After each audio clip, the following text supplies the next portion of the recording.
Interestingly, President Putin said in his speech last night that he had got support from all public institutions in Russia, talking about things like the church and the Interior Ministry. But he didn't actually have the temerity, I noticed, to say that he got popular public support, because it was very clear yesterday that, over the weekend, that Russians did not come out in their hundreds of thousands to protect President Putin against this coup attempt. There was some localized support for Prigozhin and Wagner's troops in Rostov, the first city that they took, which is an important command and control center for the war in Ukraine. And so President Putin is trying to make it look as though he has popular support,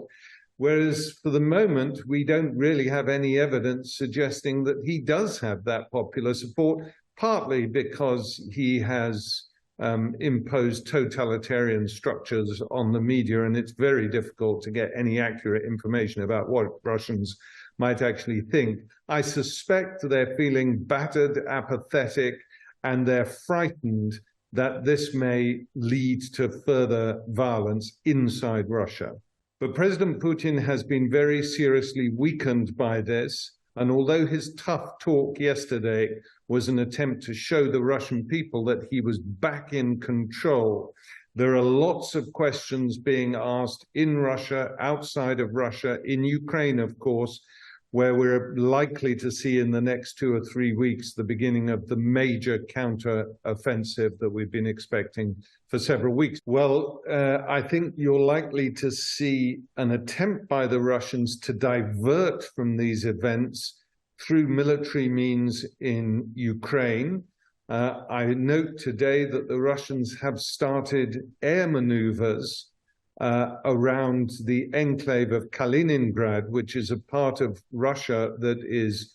surrounded by European Union states and detached from the Russian Federation as a whole on the Baltic Sea. And those are quite an aggressive sign to the NATO and EU member states surrounding it. There is also the possibility that he may try